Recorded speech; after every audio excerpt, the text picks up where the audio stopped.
Good morning, class. Yesterday we have started with the family Rhabdoviridae, and we discussed about a very important disease that comes under this family, and that's rabies. So I'll first brief you all with the important points of this family, the characteristics of Rhabdoviridae, and all important points regarding rabies. Then we'll continue with the rest of the diseases of this family. So, Rhabdoviridae family, the members, they have a characteristic rod shape, because in Greek the word rhabdos, it means a rod. So all the members, they have rod shapes. But particularly if we talk about the characteristic morphology, that's bullet shaped characteristic. That's these viruses that comes under this family, they have bullet shaped morphology.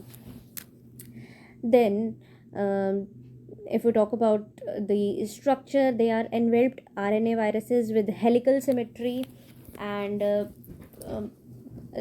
genome की बात करें तो that's single stranded linear negative sense RNA, that's the genome. Do remember this, they have negative sense polarity. Then rhabdoviruses, they have a cone shaped or bullet shaped morphology. And if we talk about the rabies virus, rabies is caused by Lyssa virus that comes under this family Rhabdoviridae. It's under the order Mononegavirales, and Mononegavirales की हमने एक और family discuss की थी last time, that was Paramyxoviridae. So basically जितने भी negative sense RNA viruses हैं, they come under this order Mononegavirales. So Rhabdoviridae is also one of those. Then rabies, it is caused by Lyssa virus, and particularly Lyssa virus serotype 1. Then Louis Pasteur, he developed the first vaccine against rabies. He was the first to discover or develop the vaccine against rabies. Then rabies में clinical signs की बात करें mainly, तो cattle के case में there is severe bellowing, bleating in case of goat. Horses, they are also hyperactive. Then हमने 3 phases की बात की थी क्लिनिकल साइंस में. First was prodromal phase, a furious phase, and then dumb और पैरालिटिक फेज. प्रोड्रोमल फेज में there is slight change in the behaviour of the dogs, there is change in appetite, voice. Furious phase में they become hyperactive, they become more aggressive behavior, they show more aggressive behavior. Then in dumb and paralytic form, there is paralysis of the jaw muscles. That means they have a less tendency towards the biting. Paralytic form mein there is paralysis of the muscles. So these were the 3 phases. Then we have talked about the 2 cycles of rabies. That was a sylvatic and urban cycle. Urban cycle is mainly seen in dogs, and sylvatic cycle it occurs in the wildlife. जो domestic animals और dogs में होगा that will be urban cycle, and जितने भी wild life category में आते हैं, that's foxes, जेकल्स और bats, there will be sylvatic cycle in them. There is centrifugal migration of the rabies virus. It mainly affects the central nervous system, जिसकी वजह से there is they are basically neurotropic viruses, so they have a tendency to attack neurons, and in neurons से ही there is centrifugal migration and they affect the central nervous system, जिससे there is dumb form, paralytic form, they result from this attack. Okay, then we'll continue with the another important disease coming under this family, that's vesicular stomatitis, which is caused by another member of this family. So let's start with the vesicular stomatitis. So this is a febrile disease which affects mainly horses, cattle and pigs, and other susceptible species. It includes camels, several wildlife species, as well as humans. So this is also having zoonotic importance. Vesicular stomatitis is clinically similar to FMD disease, and it is also classified as list A disease by the OIE. So this is clinically similar. इसमें जो lesions and clinical signs देखने को मिलेंगे, that will be clinically similar to that of FMD. FMD भी हम पढ़ चुके हैं, which occurs in mostly cattle. Cattle में outbreak होता है mainly FMD का. So vesicular stomatitis is also clinically similar to that of FMD, and it's also coming under this list A of OIA. Then a number of closely related, antigenically distinct members of the genus Vesiculovirus, of which the type species is Vesicular stomatitis indianavirus. It can cause the disease. So basically हम जो पढ़ रहे हैं Vesiculovirus है which causes Vesicular stomatitis. जब classification मैंने आपको पढ़ाई थी तो रेप्टाविरिडी के अंदर एक मेंबर वॉज लाइसा वायरस जिसकी हमने एक डिजीज़ पढ़ी, that was rabies. Another member or another genus coming under this family is vesiculovirus which causes vesicular stomatitis. उसके भी मैंने क्लासिफिकेशन में आपको 3 स्ट्रेन्स बताए थे. First was Indiana virus, another was New Jersey and third was Alagoas virus. So ये तीनों का नाम as per the place of origin दिया गया है. सो हम जो पढ़ रहे हैं that's vesicular, the type is vesicular stomatitis Indiana virus which causes vesicular stomatitis. Then most of the outbreaks, they are associated with vesicular stomatitis indianavirus or with the vesicular stomatitis New Jersey virus, which is a more virulent virus as compared to the Indiana strain. New Jersey is more virulent one, but mostly the outbreaks, they are associated with these two strains. Cocal virus and vesicular stomatitis alagos virus, they are referred to as subtypes 2 and 3 of vesicular stomatitis indianavirus. इसी की सब types 2 और 3 में आते हैं Alagoas and Cocal virus, and they have been isolated from outbreaks in horses and cattle in South America. So basically this third category of this vesicular stomatitis virus, it has been isolated from South America mainly.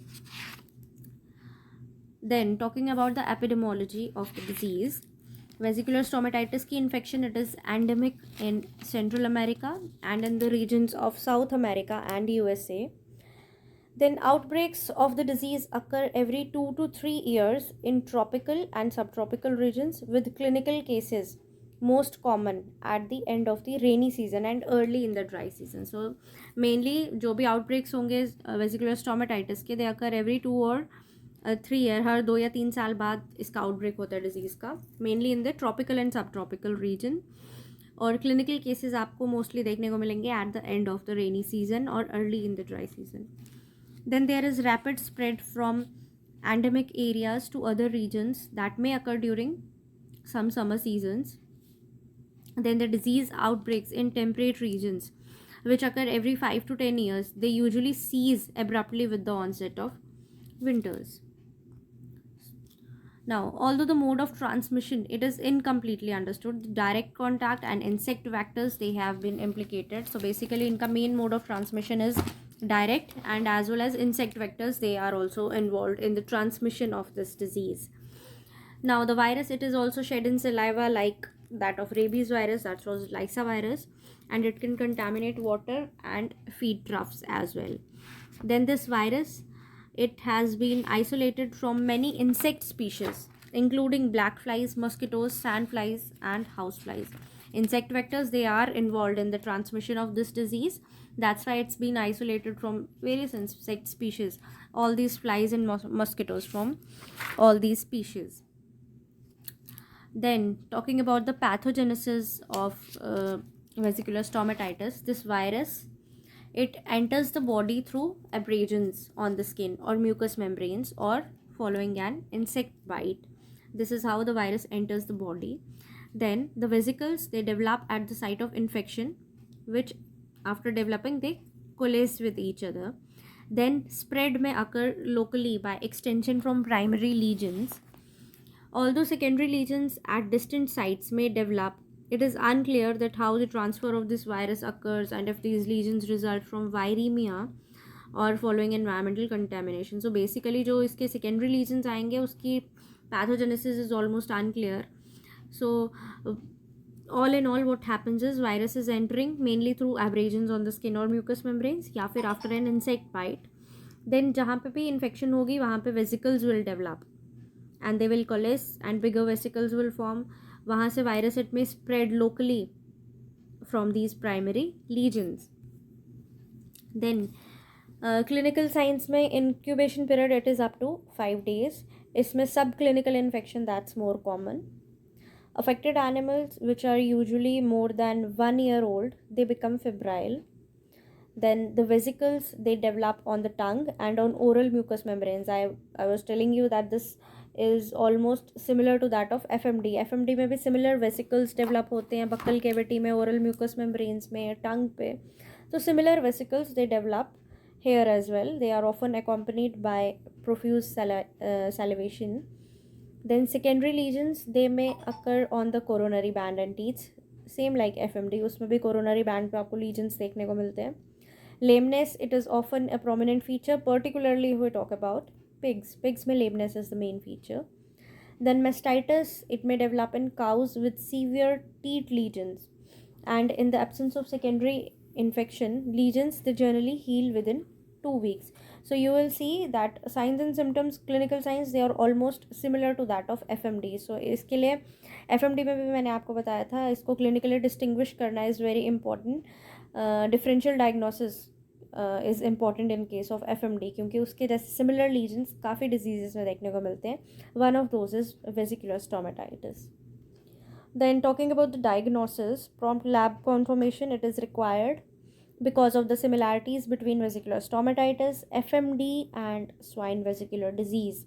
So lab confirmation is required for the diagnosis of this. Then if horses, they are present with the vesicular lesion, infection with vesicular stomatitis virus, it should be considered क्योंकि particularly vesicular stomatitis is affecting the horse species. Then suitable specimens for the isolation of virus or the detection of viral antigen, it includes epithelium from the lesions and vesicular fluid क्योंकि vesicles develop हो रहे हैं इन sites पे, तो main sample that should be the vesicular fluid, or you can also include the epithelium from these lesions. Then viral antigen, it can be detected by complement fixation test and or by ELISA. Then virus, it can be isolated in suitable cell lines and in embryonated eggs or in suckling mice by intracerebral inoculation. So हम virus को culture कर सकते हैं इन 3 routes के through. The virus is cytopathic. उसके बाद जब virus will show its cytopathic effects, हम इसको डिटेक्ट कर सकते हैं via fluorescent antibody test, ELISA, CFT और virus neutralization test. These are suitable procedures for identification of the isolates. Apart from that, electron microscopy, it can be used to identify the virus in specimens or tissue culture. Remember this, viruses cannot be seen under the light microscopy. We need electron microscope to visualize the viruses. Then antibody levels को record करना हो in the recovered animals, we can go for CFT, virus neutralization test. Competitive ELISA is there, or we can go for IgM specific capture ELISA. So all these immunological tests, we can go for these for the detection of antibody levels in such animals. Then treatment and control part. Specific treatment, it's not available. Measures aimed at minimizing the secondary infections that may be beneficial for the control of this disease. Then for control, movement restrictions are always there. A 30-day quarantine period following the last clinical case, they are recommended for the infected premises. International trade restrictions, they are generally instituted following an outbreak. Outbreak जब भी होगा, international trade restrictions, they are always there. Insect proof buildings and avoidance of habitats associated with the insect vectors, they reduce the likelihood of infection. So because it's a vector borne disease, insects are always there, virus multiplies in those insect vectors. So insect proof buildings and if we go for avoidance of habitats which are associated with the insect vectors, they reduce the likelihood of such infections. Although both inactivated and attenuated vaccines, they have been used, they are not commercially available. And the important point to be noted here is that vesicular stomatitis, it is a zoonotic disease. That's why we're dealing with this. Rhabdoviridae के अंदर हम सिर्फ 2-3 ही important diseases पढ़ते हैं, and all these are zoonotic diseases. First was rabies, second you studied today is vesicular stomatitis. And इसका एक point याद रखना that this clinical infection mainly we encounter in horses. Vesicular stomatitis particularly affects the horses. Okay, then this is a table showing viruses of veterinary significance in the genera vesiculovirus and ephemerovirus. So I am repeating it again and again. The Lyssa virus is the first virus coming under the family Rhabdoviridae, which causes rabies. Second one is the vesicular virus, जिसमें हमने पढ़ा vesicular stomatitis Indiana strain causing vesicular stomatitis indiana virus. It mainly affects cattle, horses, pigs and humans. इसी तरह से इसका New Jersey strain है, it's also affects cattle, horses, pigs and humans. Almost similar disease है, बस locations different होंगी. And Alagoas virus which is a Brazilian strain, it's affects mainly horses, mules, cattle and humans. And it was originally isolated from mules in Brazil. Then cocal viral strain जो है, that's Argentina virus, and it was isolated initially from mites in Trinidad that occurs in South America. Then another genus of this family Rhabdoviridae is your ephemerovirus, which causes the disease bovine ephemeral fever. So bovine ephemeral fever is also an important disease of cattle. It causes a febrile illness of short duration, and this disease occurs in Africa, Asia and in Australia as well. So let's begin with the bovine ephemeral fever. So this disease, it is also called as 3-day sickness. This is a very important point for your objectives. 3-day fever, 3-day sickness, किस disease का नाम है और कौन सा virus करता है, ये डेफिनेटली ऑब्जेक्टिव्स में पूछा जाता है. So do remember this that bovine ephemeral fever is also called as 3-day sickness, and it's a widespread disease of cattle. This is again an arthropod-borne viral disease of cattle, like similar to that of vesicular stomatitis. जो horses में है, that's also insect-borne or arthropod-borne. Bovine ephemeral fever is also arthropod-borne, and it occurs in cattle and water buffaloes, occurring in both tropical and subtropical regions of Africa, Asia, and Australia. Now, this virus is your ephemerovirus. It causes subclinical infection in many other ruminant species, including your Cape buffalo, wild beast, water bucks, and deer. Mainly, it's a disease of cattle, but it's also affecting other ruminant species like water buffalo, Cape buffalo, water bucks, deers, and wild beasts. Then, talking about the epidemiology of the disease. Now, this epidemiological evidence, it suggests that Culicoides species, they are involved in the transmission of the virus. Do remember this. एक तो ये insect borne disease है, bovine ephemeral fever. It's also called as 3-day sickness. It's in mainly the insect vector involved is Culicoides species. So do remember this. This is an important objective, that Culicoides, they transmit, or they are the vectors for the transmission of this disease. Now, in tropical areas where bovine ephemeral fever is endemic, subclinical infections are common. Then the outbreaks, they often follow the periods of rainfall. In more temperate region, epidemics, they occur during summer months, and they tend to decline with the onset of winter, just like that of vesicular stomatitis. Then transmission, it does not occur by direct contact or by fomites. There is no evidence that the virus persists in animals following recovery from acute illness. It is probable that virus persistent occurs in arthropod vectors. So it is sure shot that the insect vectors or arthropods, they are the vectors for the transmission of this disease. There is no evidence of any direct contact or by the transmission through fomites. Now, the pathogenesis. Blood-sucking insects, they acquire the virus when they feed on animals during the brief viremic stage of the disease. So, animals which are infected with this virus, and they are having viremic stage, and blood-sucking insects, they acquire the virus when they are feeding on such animals. Now, the virus, it multiplies in the insect vector, it's shed in its saliva, and it is transmitted to a new host through wounds during the feeding. So this is how the virus is transmitted through the insect vectors.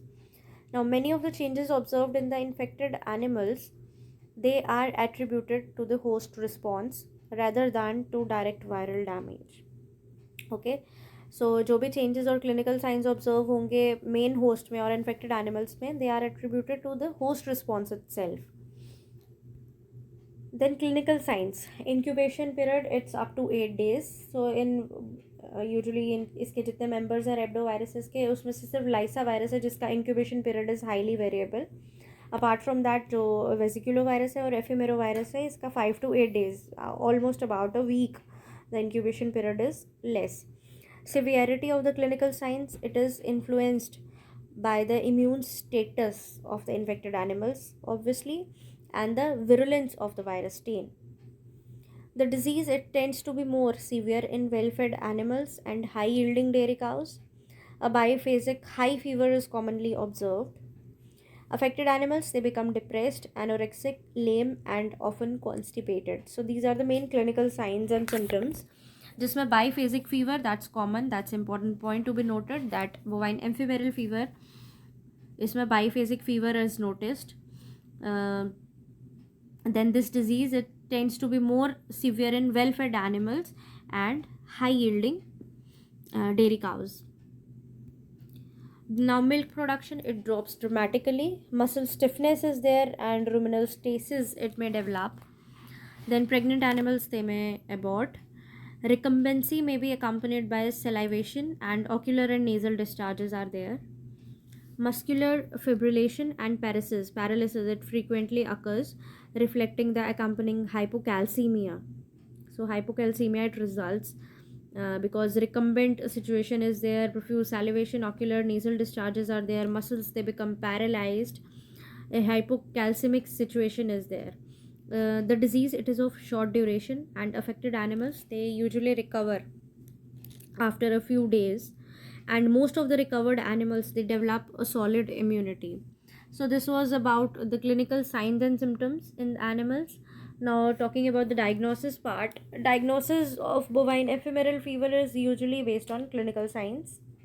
First and foremost thing is, you can go for visualization of signs and symptoms, lesions which are clearly visible. Then after that, you can go for virus neutralization test or ELISA, that should be carried out on paired sera samples to detect a rise in virus specific antibodies. Baki, apart from that, other serological tests such as immunofluorescence, they are less useful as interpretation it is complicated by cross reacting antibodies induced by infections with related non pathogenic amphimeroviruses such as Kimberley virus. So these tests are not so useful in case of bovine amphiviral fever. Neutrophilia, increased plasma fibrinogen and decreased plasma calcium levels, they are commonly present. Histologically, you can go for detecting neutrophilia. Plasma fibrinogen का content बड़ा होगा biochemical test में, and plasma calcium levels, they are reduced. Then isolate करना bovine amphimeral fever virus को, that's difficult. We cannot isolate this virus on cell lines, or that's difficult procedure. Then treatment part, affected animals, they should be rested. Rest is always given to such animals. Anti-inflammatory drugs like phenylbutazone, flunixin, meglumine, and ketoprofen, they have been proved as useful for the treatment of this disease. You can go for IV or subcut administration of calcium borogluconate because hypocalcemia is there. You can go for intravenous injection of calcium borogluconate, that's recommended. And oral drenching, that should be avoided during the acute phases of the illness because swallowing may be impaired.